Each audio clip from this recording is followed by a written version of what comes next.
नमस्कार, मैं आरती और आप देख रहे हैं BNA न्यूज। आता है आगे रहता है तो मैं के उस परिवार से उस सभी और एक सूर्य मंदिर प्रांगण के लालू मैदान में अखिल भारतीय यादव महासभा के सौजन्य से गोवर्धन पूजा के शुभ अवसर पर पशुपालकों द्वारा पशुओं की भव्य प्रदर्शनी लगाई गई।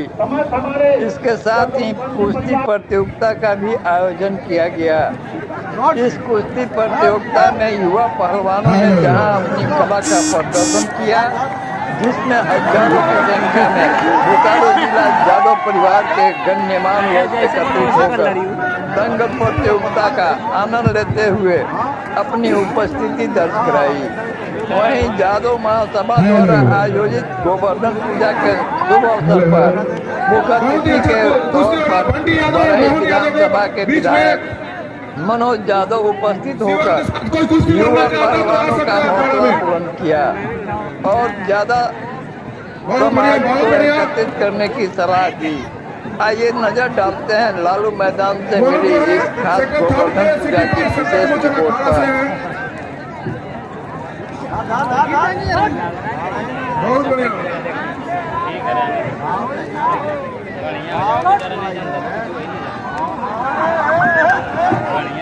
बहुत बढ़िया, बहुत बढ़िया।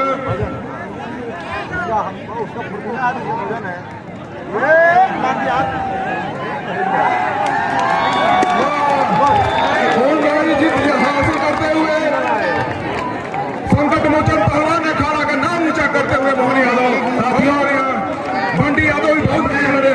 वाह मोहन यादव, वाह। एस यादव जी से आग्रह करता हूँ कि अपनी बात को रखे। एस यादव जी जो भी लोग इनाम देना चाहते हैं, मोहन यादव का आशीर्वाद या बंटी यादव जी को आशीर्वाद देना चाहते हैं तो जरूर दे। मैदान जो है ना लोगों के भीड़ से भर गया था और उसी समय इसका नाम लालू यादव है। तो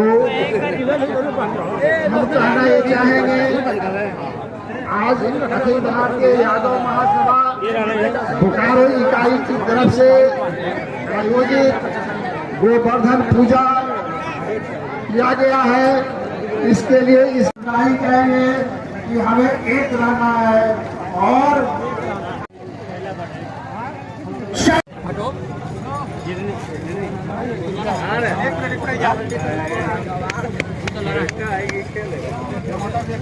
हो गया तो बढ़ते रहिए, हो गया तो बढ़ते रहिए।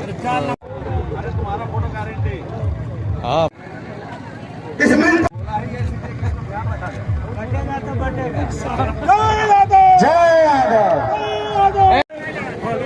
मैं आप सबों का अभिवादन करता हूँ।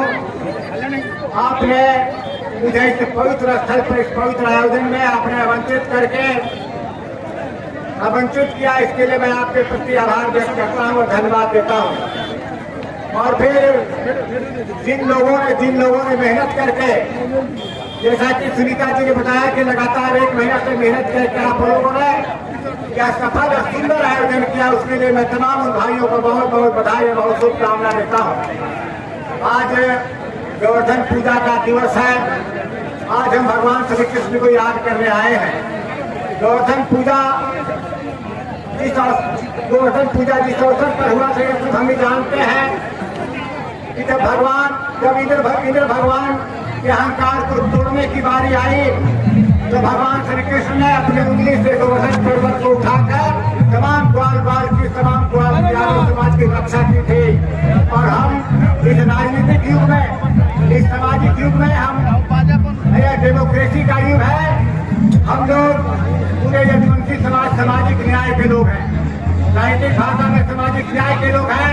हमें आज के दुनिया भी संकल्प लेना चाहिए कि जब भी किसी समाज पर अत्याचार होगा तो यादव समाज पर चढ़कर उसकी रक्षा भी करेगा और उसकी अगुवाई भी करेगा। यह हमें संकल्प लेना चाहिए।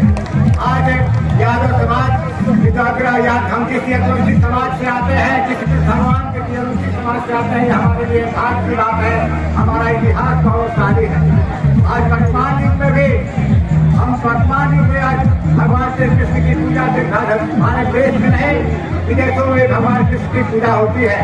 आज कंपटीशन का युग है, प्रतियोगिता का युग है। लेकिन जब हम समाज को एकत्रित करते हैं, समाज के चूज करते हैं, तो सबसे सर्वप्रथम संकल्प होना चाहिए कि हम शिक्षा पर सबसे पहले ध्यान देंगे।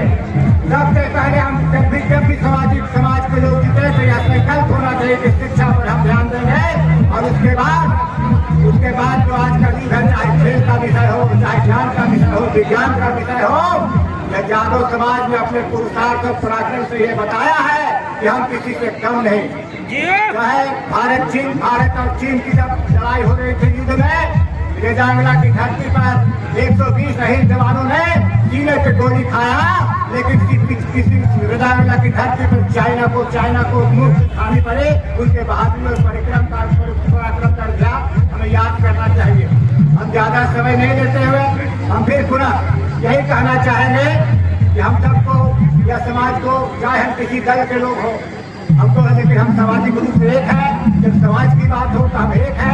इसलिए एकजुटता हमको दिखाने का जब भी अवसर मिले तो हमें एकजुटता का अवसर दिखाना चाहिए। हम ज्यादा समय नहीं लेते हुए लेकिन हम इतना कहेंगे कि अब पराक्रम का युग, पुरुषार्थ का युग है, संघर्ष का युग है। और अपने वाणी को विराम देने के पहले मैं कहना चाहता हूँ कि संग्राम जिंदगी है, संग्राम जिंदगी है, लड़ना इसे पड़ेगा। जो लड़ नहीं सकेगा वो आगे नहीं बढ़ेगा। संग्राम जिंदगी है, लड़ना इसे पड़ेगा। जो लड़ नहीं सकेगा वो आगे नहीं बढ़ेगा। और सोना वही बजे पड़ेगा जो आग में तपेगा। इसलिए हमको एकजुट होकर हमें समाज को आगे ले जाने के लिए हमें संघर्ष करना पड़ेगा। इन्हीं बातों के साथ जय यादव, जय यादव।